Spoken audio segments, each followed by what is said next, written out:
Arditi e kishte mbajtur brenda vetes prej ditësh atë që ndjente. Në shtëpinë e Big Brotherit çdo gjë dukej më e zmadhuar, shurmat, debatet, qeshjet, por sidomos ndjenjat. Mes gjithë atij kaosi, për të ekzistonte vetëm një qetësi, Hygerta.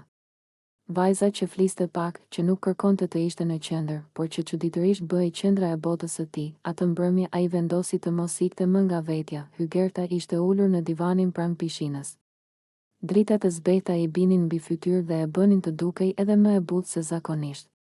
Po pinte një çaj dhe shikonte ujin, sikur brenda tij kërkonte përgjigje për mendimet e saj. Arditi u afrua me hapa të ngadaltë. Zemra i rrite aq fort sa kishte frikë se do ta dëgjonin mikrofonat. A mund të ulem pak me ty? E pyeti, sigurisht, i tha ajo me një buzëqeshje të lehtë, për disa çaste nuk folën. Heshtja mes tyre nuk ishte e sikletshme, por e mbushur me gjëra të pathëna. Arditi luante me gishtat, kërkonte fjalinë e parë, atë që do të hapte derën e gjithë të tjerave. Hygert. Kam kohë që dua të flas me ty, ajo ktheu kokën nga ai me një shikim të qetë, por kureshtar, që kur kam hyrë në këtë shtëpi, vazhdoi ai, mes gjithë njerëzve, mes gjithë shurmës, unë kam parë vetëm ty, ndoshta tingëllon klishe, por kështu është. E kam kuptuar që ndjej shumë për ty. Hygerta mbeti pa fjalë. Nuk e priste kaq drejt për drejt. U përpoq të buzëqeshte për ta fshehur emocionin, Ardit. Se di çfarë të them. Nuk dua të vë në siklet, nxitoi ai. Thjesht nuk mund ta mbaja më brenda. Ti je shumë e bukur, por jo vetëm nga pamja. Je e ëmbël, e dashur, e sinqert. Mënyra si flet, si sillesh me të tjerët. Më ka bërë të shoh ndryshe nga të gjitha. Ajo uli syt. Fjalët e tij i preknin një vend të brisht. E di që këtu brenda gjërat duken më të forta, tha Hygerta. Njerëzit ngatërojnë emocionin e lojës me ndjenjat e vërteta. Arditi tundi kokën, edhe unë e kam menduar këtë. Por ajo që ndjej për ty nuk më ka ardhur nga vetmia. Më ka ardhur nga ti, nga mënyra si qesh pa zhurmë, si nuk përgojon askënd, si qëndron me këmbë në tokë kur të tjerët humbasin. Ajo e pa drejt në sy për herë të parë atë mbrëmje. Ti më sheh shumë bukur, Ardit. Jo. Të shoh ashtu si je. Larg pamjes, pa fasadë. Ka vajza këtu që bërtasin për vëmendje. Ti s'ke nevojë. Vëmendja të vjen vetë, sepse je e vërtet. Fjalët i dilnin njëra pas tjetrës, sikur të kishin pritur prej kohësh të çliroheshin. Ai nuk po luante më lojë, por rrezikonte. Kam pasur frikë të ta them, vazhdoi. Frikë se do të largoheshe, se do më shije ndryshe. Por më shumë kisha frikë të rria i heshtur e të humbisja pa provuar. Hygerta ndjeu një dridhje në kraharor. Askush nuk i kishte folur kështu, me kaq qetësi e siguri njëkohësisht. Unë nuk jam mësuar me deklarata të tilla, i tha me zë të ulët. Gjithmonë kam ikur kur gjërat bëheshin serioze. Unë s'po të kërkoj të më duash sot, tha Arditi. As nesër. Dua vetëm të më njohësh, jo si banor shtëpie, por si djalin që të sheh vërtet. Një fllak i lehtë kaloi mbi pishinë. Nga larg dëgjoheshin zërat e banorëve të tjerë, por ata të dy ishin në një botë tjetër. E di çfarë më pëlqen te ti? Vazhdoi ai. Që je e fortë pa bërtitur. Që s'ke nevojë të ulësh askënd për të ngritur vetë. Kur të shoh, më duket sikur jashtë këtyre mureve ekziston një jetë normale ku unë dua të jem me ty.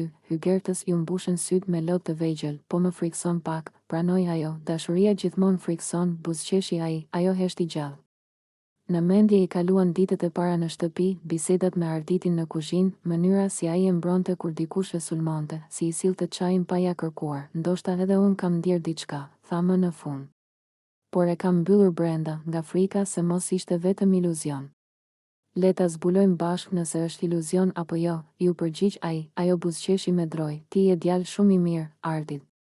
Dhe këtu brenda mirësia keq kuptohet shpesh. Unë dua të jem i mirë vetëm me ty, i tha ai pa menduar. Hygerta qeshi lehtë, një e qeshur e brisht që atij ju duk si përgjigja më e bukur. Mos më vendos në piedestal, tha ajo. Jam plot gabime. Edhe unë. Prandaj mendoj se mund të kuptohemi. Për një çast duart e tyre u prekën pa dashje. Asnjëri nuk u tërhoq. Prekja ishte e thjeshtë, por mbante më shumë kuptim se shumë fjalë. Nuk dua të nxitohem, foli Hygerta. Por dua të njoh jashtë lojës, jashtë presionit. Kaq më mjafton, tha Arditi. Të di që nuk jam vetëm në këtë që ndjej. Ajo e pa me një butësi që se kishte treguar kur para kamerave. Faleminderit që pate guximin të flisje. Faleminderit që më dëgjove.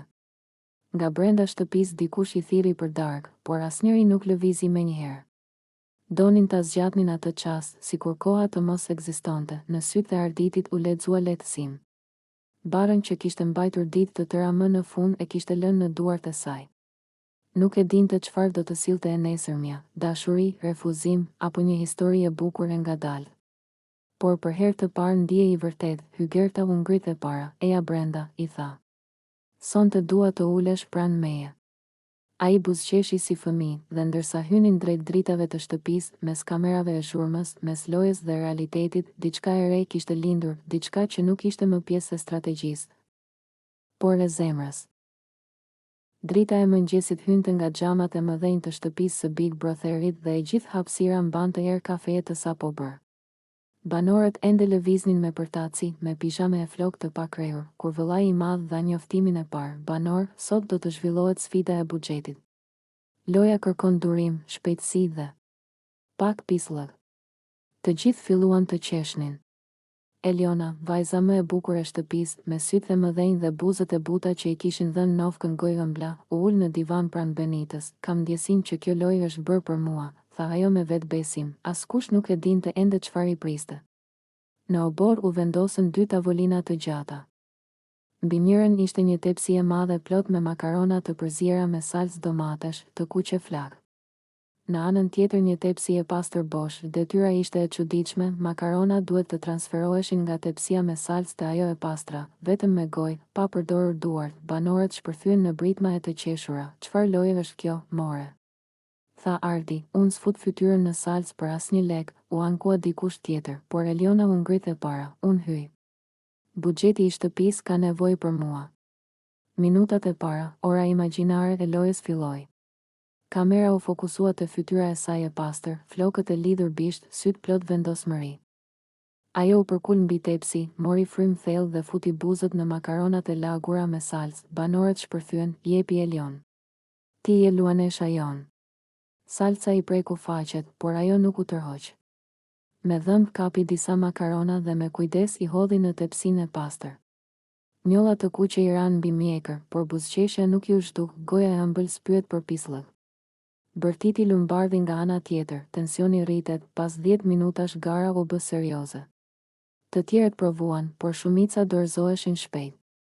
Disa qeshnin aq shumë sa nuk arrinin të mbanin asnjë makarona në gojë. Eliona, përkundrazi, dukej sikur e kishte gjetur teknikën e saj, merrte frym nga hunda. I kapte makaronat me maj buzësh dhe i lëshonte me kujdes. Lëvizjet e saj dukeshin pothuaj elegante edhe mes gjithë atij rrëmuje. Benita e shikonte me admirim. Kjo vajzë ka lindur për kamera, tha ajo. Ardi, që ishte rival në lojë, u përpoq ta sfidonte. Mos u dorëzo, bukuri, se po të lë pas.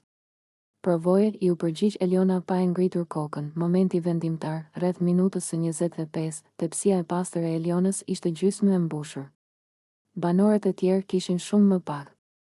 Vëllai i madh njoftoi, kanë mbetur edhe 10 minuta. Zemrat filluan të rrihnin fort. Buxheti javor varri nga kjo sfidë, ushqimi, cigaret, ëmbëlsirat, gjithçka. Eliona ndjeu lodhje në nofulla, por nuk u ndal.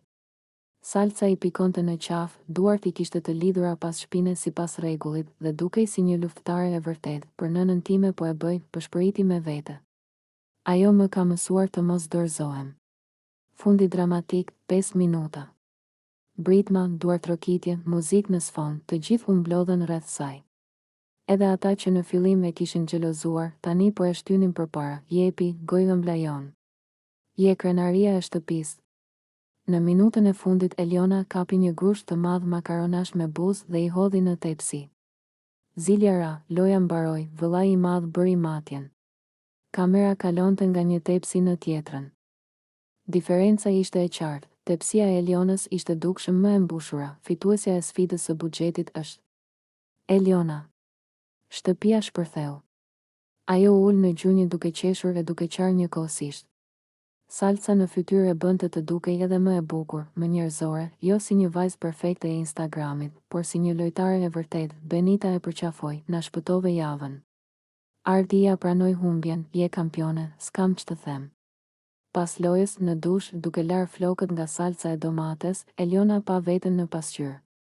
Nuk ishte më vetëm vajza më e bukur e shtëpisë. Tani ishte vajza që kishte fituar me guxim, me humor dhe me gojën e saj të ëmbël. Në darkë, kur buxheti i fituar u konfirmua, banorët ngritën dolli me gota uji për Elionën. Për gojë ëmbëlën.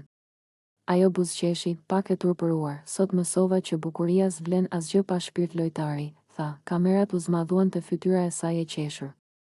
Publiku jashtë ekranit e kishte zgjedhur tashmë si të preferuaren. Dhe ajo, mes aromës së salcës që ende i rrinte në flok, e kuptoi se kjo fitore ishte më shumë se një lojë makaronash, ishte hapi i parë drejt finales së madhe të Big Brother Kosova. Largimi i papritur i Limit nga shtëpia e Big Brother VIP Kosova 4 ka ngjallur reagime dhe pikpyetje të shumta tek publiku. Vetëm pak pas daljes, ish banori ka bërë reagimin e tij të parë publik, duke hedhur dritë mbi arsyet që çuan në ndërprerjen e garës. Sipas Limit, largimi i tij nuk ka qenë një vendim i momentit, por pasojë e një marrëveshjeje të paracaktuar me produksionin, e cila ishte vendosur që përpara nisjes së formatit. Ai ka bërë të ditur se gjithçka u aktivizua pas një telefonate specifike, e cila kishte të bënte me një çështje strikte personale. Limi ka sqaruar se kishte lënë udhëzime të qarta për stafin drejtues. Nëse do të merrte një telefonat të tillë, ai duhej të largohej menjëherë nga shtëpia. Ky, sipas tij, ishte i vetmi kusht që kishte vendosur për pjesëmarrjen në këtë format dhe që u respektua në momentin kur situata ndodhi. Duhet ta marr siç vjen, është shprehur ai, duke theksuar se ndonse nuk është një person që dorëzohet lehtë, rrethanat personale ishin të pashmangshme. Ai shtoi se rrugëtimi i tij në shtëpi duhet të ndalej aty, pavarësisht dëshirës për të vazhduar lojën. Në përfundim të deklaratës, Limi la të kuptohet se arsyeja madhore e largimit lidhet me jetën jashtë shtëpisë, duke përfunduar me fjalët, por çka të bëjmë, kjo është jeta.